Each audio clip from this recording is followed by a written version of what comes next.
안녕하세요. 저는 오늘 IBK 자산관리 클래스 사회를 맡은 SBS 기상캐스터 전소영입니다.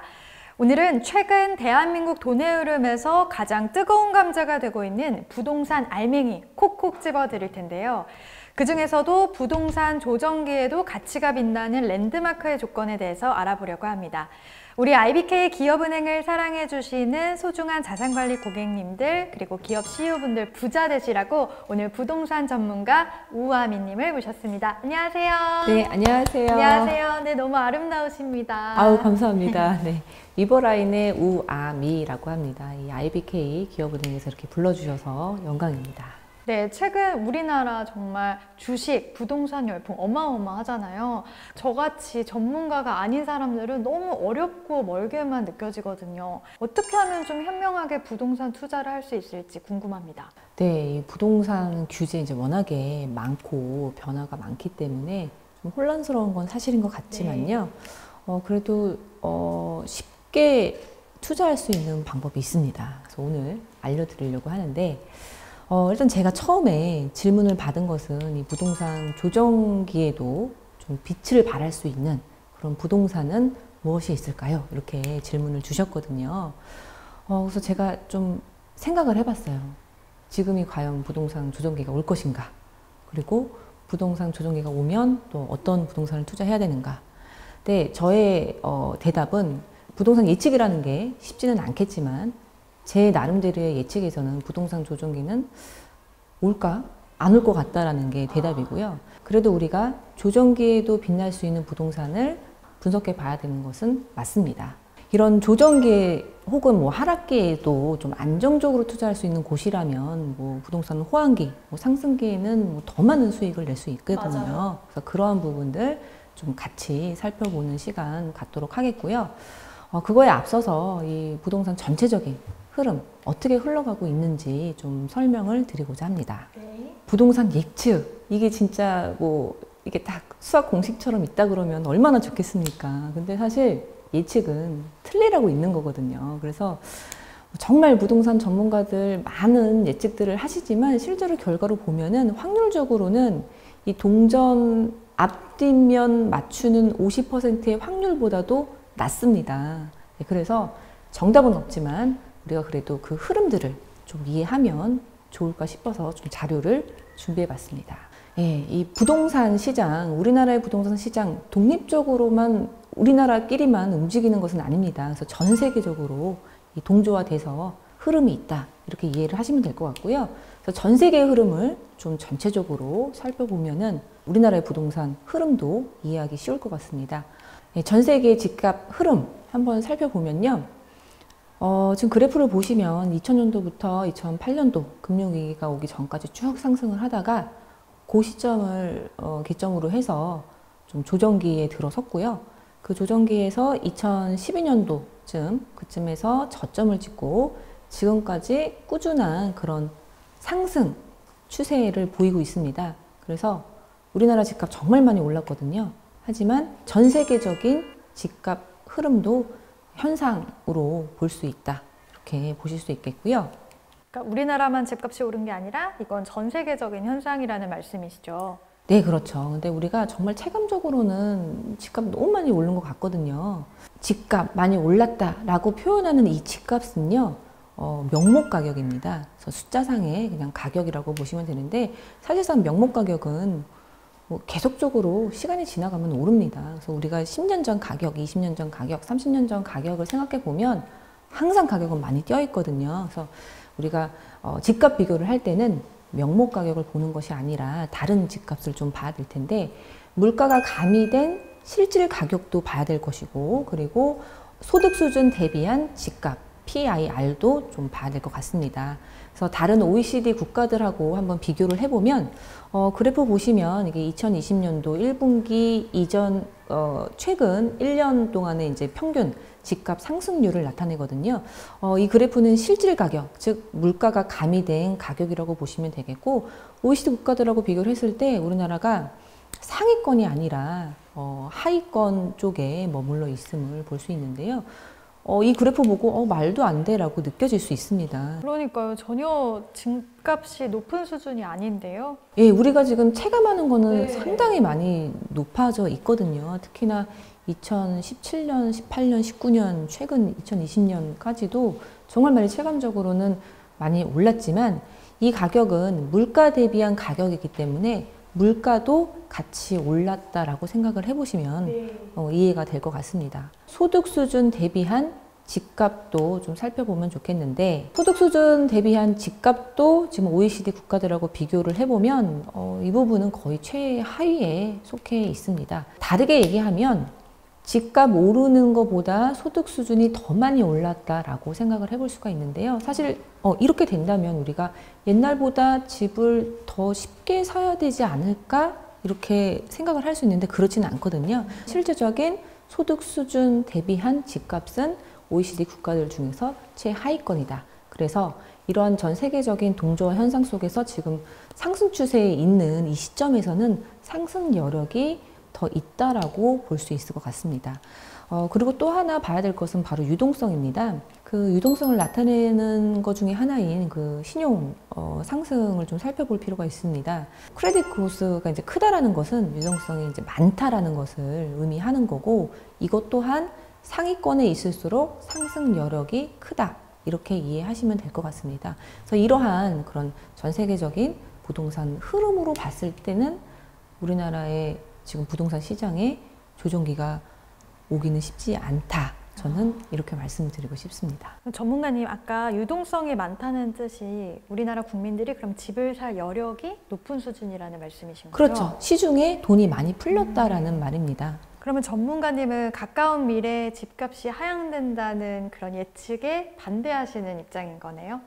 네, 엄밀히 따지면 그렇습니다. 그리고 지금 말씀드린 부분은 이제 전 세계적인 흐름 속에서 흐름 측면에서 이제 말씀을 드린 거고요. 많은 부동산 전문가 분들이 집값을 예측할 때 많은 변수들을 고려해서 이제 상승기냐, 조정기냐, 뭐 하락기냐 그런 예측들을 하시는데요. 저도 저만의 체크하는 그런 요인들이 있습니다.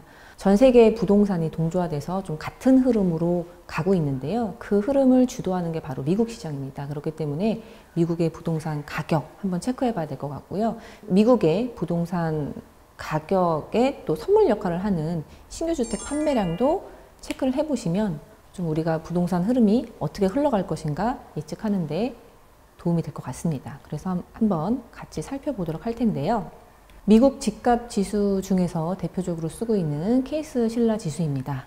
지금 2020년 3월부터 이제 큰 폭으로 오르고 있는 것을 볼 수가 있는데 코로나에도 불구하고 지금 상승기, 탄력을 받은 그런 모습 볼 수 있겠고요. 그리고 신규주택 판매량입니다. 이 신규주택 판매량도 지금 11년부터 이렇게 변동량은 있지만 이렇게 같은 추세대로 움직이다가 2020년도에 좀 추세전을 이탈하는 것으로 좀 더 가파른 기울기를 보이고 있는데요. 흐름이 더 상승으로 가지 않을까 이렇게 조심스럽게 예측을 해볼 수가 있겠고 우리나라의 집값 그래프를 한번 살펴보면 2019년부터 새로운 추세대가 생겼습니다. 근데 더 가파른 상승 추세에 있다. 이렇게 볼 수 있겠습니다. 그러면 앞으로도 계속 이렇게 집값이 오른다면 정말 저를 가여운 동생으로 생각하셔서 솔직하게 전문가님이 조언을 해주신다면 어차피 지금 계속 가격이 오를 거니까 집을 사야 한다. 아니면 지금은 집을 살 때가 아니다. 둘 중에 선택을 해야 한다면 저는 어떻게 해야 할까요? 네, 제가 소영 씨 질문에 대답 대신 재미난 기사를 하나 보여드리겠습니다. 2016년도 기사인데요. 이때도 지금처럼 비슷한 고민들이 많이 있었던 것 같습니다. 기사를 살펴보면 집값 살 때가 아니다. 혹은 이제 또 아무리 경기가 어려워도 서울 요지 집값은 굳건하다. 이런 두 가지 의견이 상충하면서 지금 투자를 해야 되는지 말아야 되는지 그리고 하락기에 꼭 투자를 해야 된다면 어디에 투자를 해야 되는지 이런 질문들은 이제 지속적으로 있었던 것 같습니다. 네, 그렇다면 전문가님, 이런 불황이나 뭔가 주변 상황에도 흔들리지 않고 투자할 만한 가치가 있는 지역들은 어디가 있을까요? 네, 보시면요. 한강의 북쪽으로 보시면 압구정 바로 강 건너에 있는 성수동이라든지 그리고 이태원, 뭐 한남동, 이촌동 그리고 여의도가 가까운 그런 공덕 그리고 상암 DMC가 있는 상암 그리고 교통이 좋은 왕십리 이렇게 될 수 있겠고요. 강의 남쪽으로 보시면은 압구정, 뭐 삼성동, 개포동, 뭐 반포동 그리고 잠실 그리고 마곡지구가 있는 마곡이 될 수 있겠고 또 강남에 붙어있는 신도시인 하남, 위례, 판교 이런 지역들이 안정적으로 갈 수 있지 않나 이렇게 말씀드릴 수 있겠습니다. 네, 그렇다면 투자 가치가 높은 지역들의 공통점은 이렇게 한강을 끼고 있다는 것이네요. 한강을 끼고 있다는 것 자체가 부동산의 희소성을 가미해 줄 수 있는 요인이 될 수 있는데 여기서 가장 중요한 것은 일자리입니다. 일자리 중에서도 양질의 일자리가 많이 몰려 있는 곳이 또 고연봉자들이 몰려 있는 곳이기도 하고 또 고연봉자들이 몰려 있는 곳이 돈이 도는 곳이기 때문에 그러한 지역들이 주목해 볼 만하다 이렇게 얘기를 드리겠습니다. 그러니까 결국 일자리가 몰리면 사람들이 몰리고 그럼 자연스럽게 땅값이나 집값이 오르겠네요. 네, 그렇습니다. 그래서 상장기업 본사 밀집도를 한번 살펴보면 우리 3도심이라고 얘기를 하는데요. 중구 종로구에 이제 한양 도성 중심 그리고 강남 그리고 영등포 여의도가 속해 있는 영등포 이렇게 3도심을 중심으로 해서 상장기업 본사 밀집도 이렇게 높은 거 볼 수 있겠고요. 안정적인 그런 지역들 선택하시면 실패할 수 없다 이렇게 보실 수 있겠습니다. 네, 그러면 여기까지 정리를 하자면 안전하게 투자를 하고 싶다. 그러면은 일자리가 모이고 사람이 모이는 그런 곳에 투자를 하면 조금 효과를 볼 수 있겠네요. 네, 그렇죠. 네, 그렇다면 제가 좀 어느 정도의 돈을 가지고 있다 하면은 이런 부동산 말고 어떤 형태의 또 투자들이 있을까요? 네, 저는 투자를 한다고 하면 부동산에 투자하는 게 불황기에 더 좋지 않을까라고 생각을 하고 있는데요. 일단 여러 가지 투자 상품들이 있죠. 예금, 적금, 채권 네. 뭐 이런 데서 투자를 할 수도 있고 아니면은 뭐 비트코인을 살 수도 있고 여러 가지 형태의 투자 상품들이 있는데 저는 부동산 전문가라 그런지 부동산이 제일 편해 보입니다. 아니, 그런데 부동산도 잘못 구매할 경우에는 떨어질 수도 있지 않나요? 불경기 때 부동산을 투자하려면 버틸 수 있는 부동산에 투자하는 게 핵심이라고 생각합니다. 불경기에도 사람들이 찾는 그런 희소한 가치가 있는 그런 현금성 부동산에 투자를 하는 게 안전하다라고 생각이 듭니다. 네, 그런데 말로만 들어서는 뭔가 현금성 부동산에 투자해도 좀 위험 요소들이 있을 것 같은데 어떤 점을 좀 조심하면 좋을까요? 네, 임대 수익이 보장이 된다면 우리가 네. 불경기에도 견딜 수 있다라고 생각이 들고요. 임대 수익이 보장이 되는 곳이 황금성도 좋습니다.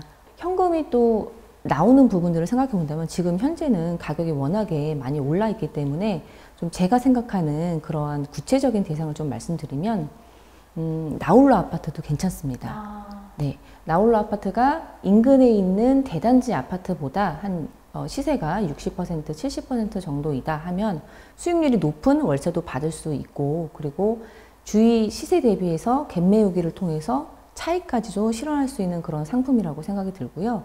그리고 구축 오피스텔도 저는 괜찮다라고 생각이 듭니다. 일단 신축보다는 가격이 저렴하면서 오피스텔이라는 그런 수익형 부동산, 작은 소형이기 때문에 그러한 월세 받기 편한 그런 오피스텔이다 말씀을 드릴 수 있겠고 또 3억 미만의 그런 투룸 다세대 주택도 충분히 월세를 받을 수 있다 이렇게 말씀을 드리겠는데요. 불경기일수록 이런 일자리가 많이 몰려있는 좀 작은 그리고 좀 저렴한 이런 곳에는 항상 사람들이 몰리게 되어 있거든요. 그래서 이런 곳의 임대 수익은 더욱더 보장이 된다. 불경기일수록 보장이 된다. 이렇게 말씀을 드릴 수가 있겠습니다. 네. 그리고 또 하나는 이제 단독주택도 잘 눈여겨보시면 이 단독주택은 자체적으로도 개발이 가능한 그런 주택의 형태이기 때문에 잘 지켜보시면 좋을 것 같은데요. 좀 의외네요, 단독주택은. 주택 유형을 보면은 아파트, 연립 다세대, 네. 단독주택 이렇게 세 개로 볼 수가 있는데 아파트나 연립 다세대 같은 경우에는 이 가격 상승에 있어서 변동성이 어느 정도는 보이고 있습니다. 그런데 단독주택의 가격은 땅값이라고 봐도 무관합니다. 서울 3도심의 단독주택 가격은 월별로 봐도 지속적으로 상승하는 것을 볼 수 있는데요. 여기서 포인트는 이것입니다. 이 단독주택을 좀 잘 개조할 수 있는 그런 형태여서 월세를 잘 받을 수 있게 좀 희소성을 강조할 수 있는 그런 구조를 가지고 있는 주택이거나 종상향까지도 기대해 볼 수 있는 그런 지역이라면 정말 월세 수익도 얻을 수 있고 나중에 개발 사업으로 인한 그런 큰 수익까지도 기대를 해볼 수가 있겠습니다. 네, 이렇게 IBK 기업은행 고객분들 오늘 영상 보시고 좋은 꿀팁 정보들 잘 받아 적고 계시죠? 자, 그런데 일단 전반적으로 코로나 상황 때문에 좀 사람들도 의욕도 많이 떨어진 상태고 또 이제 불황이 좀 장기화되다 보니까 좀 기본적인 투자 전략을 좀 알려주시면 좋을 것 같아요. 불황기에 더욱 우리가 좀 집중을 해야 될 것이 바로 이 현금을 창출하면서 버틸 수 있는 부동산을 선점하는 것입니다. 그래서 어떤 상황이 와도 내가 임대 수익을 얻을 수 있는 수요가 넘치는 그런 지역에 투자를 하신다면은 현금 창출이 일단은 월별로 되기 때문에 그러한 우량 부동산을 선점하는 게 첫 번째라고 보여지고요.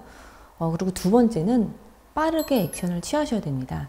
일단 사전 조사는 철저하게 하시되 결정이 나면 바로 매수, 잡는 게 포인트라고 말씀을 드리고 싶고요.